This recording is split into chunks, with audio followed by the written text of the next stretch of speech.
Radio. I'm DJ Bennet, and I'm speaking with Gianluca Rizzo, a.k.a. the Mad Puppet. Yeah, the Mad Puppet. I always liked this name, in a sense. When I started my MySpace page, actually, my name was Mad Puppet. Unfortunately, someone else had taken the name, so I decided to put in the Italian way. And they have and on MySpace there are like 20 pages for Taylor Swift and all this, but if two names are similar, they get in your case. Yeah.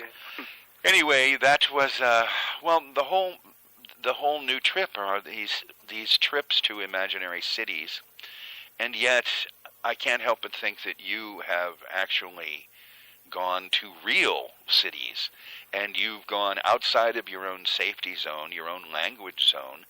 And so when you are writing songs that carry us, the listeners, into new imaginary worlds, do you think that that's similar to your own life experience of going to London? Going to London. We're going to come to London, I mean, changing my life upside down.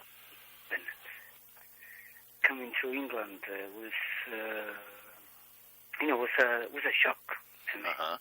Go ahead. I remember the first day. I was living a life in Italy where was sort of, trying to get a job, and I was working, and I was earning some money, just starting to live the life when you think, I start to think about settling down. I was 26. When I came to London, I was 28 already, and 27 actually. 27, and I remember the first day at school. I went there. Everyone was speaking in English, and the teacher went to, say to me, "What's your name?" And I look at her, speechless. I didn't reply. And she said, "Me, Cindy. You?" Pointing at me, said, "I'm Gianluca." And I said, "Okay. Where are you from?" And I was thinking by myself, but if she wishes God against me now, why she keep asking me questions? She doesn't understand. And she said to me, "I am English. What about you? Where are you from?" When she said English, English. I said, "Okay, I'm Italian." That was the only thing. And I was so shocked. I was scared. Seriously, I was scared of going out the classroom. Because, honestly, if I bumped into someone and I couldn't say a word, they were asking me questions and I couldn't reply. I was scared. Then, little by little, I picked it up, and I was studying 3 hours per day, was 15 hours per week, actually 20 hours per week. And as soon as the classes were over, I would go home and keep learning things, keep revising all the stuff we had done in the morning. Sure. So, soon I was able to pick up. And then, the Italians got the famous for talkative, for being talkative. We talk a lot. So, it didn't take me. Yes, but Italians are also famous for doing things with gesture as well. Yes. It's a verbal language, but it's also one of the most physical languages in the world. In fact, you should have seen me now. We're talking through the phone. And I imagine you're gesturing like mad. In fact, that's it. Anyway, it was. Well, something. What you're trying to. The reason you're doing, and I know that I'm not the only interview you're doing, you're trying to get your music out to the world. And you're trying to be heard about. And you're also looking for the potential of a label? Well, a label, I think it would be something I'm looking for. Yep. Yeah. A label to start into. I would like, because people on my space asked me for my CD, if I could sell my CD.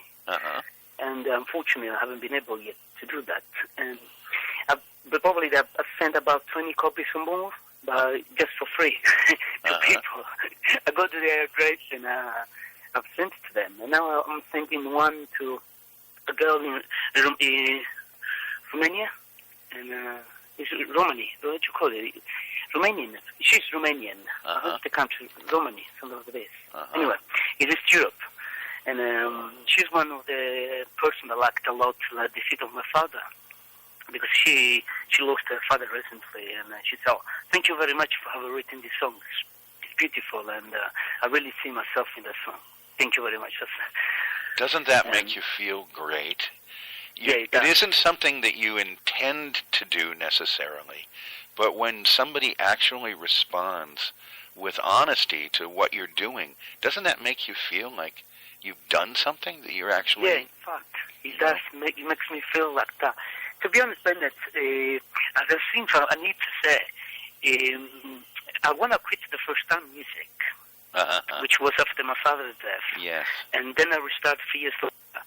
In 1998, I quit again, but that was my own choice. I had done this Mad Puppets, and then I had written another project, but I wrote the project entirely myself. It's some of the 11 songs, and the album is called Fingerprint of a Crazy Man. Okay. It's quite a strange album, and I decided to quit because I always wanted to write and play my own music. Even though I got esteem for musicians that play covers. But I even played covers in my life. But my main idea was to write my own things and try to, bring it to people, to listen to them, see what my emotion into music. Perhaps you find someone else. You started out playing saxophone, right? Mm-hmm. So did you do your own charts when you played that music, or did somebody tell you what to play? No. Well, at the time I was just playing marches of classical music, things like this. Sure. But when you first got in a rock band or a band that played contemporary music, you were playing saxophone with that? No. When I started to play music, I was playing guitar at the time. Okay. I started to play into some rock music when I started playing guitar.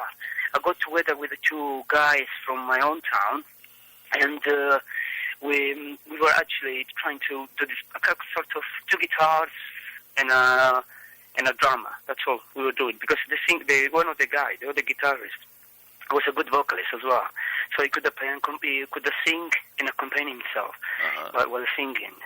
And he was suggesting me to... Well, that sounds like you learned a lot from him. Hmm? Sounds like you learned a lot from that. No. That's what he was trying to do, but unfortunately it didn't work out. We didn't even play. We didn't rehearsal.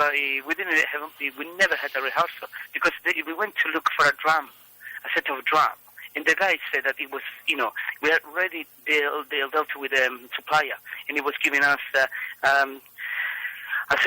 drum set for 500,000 lira at the time, and he said, "Okay, I'm buy." Then 1 week later, he says, "No, I don't want to buy anymore. I want to buy something else."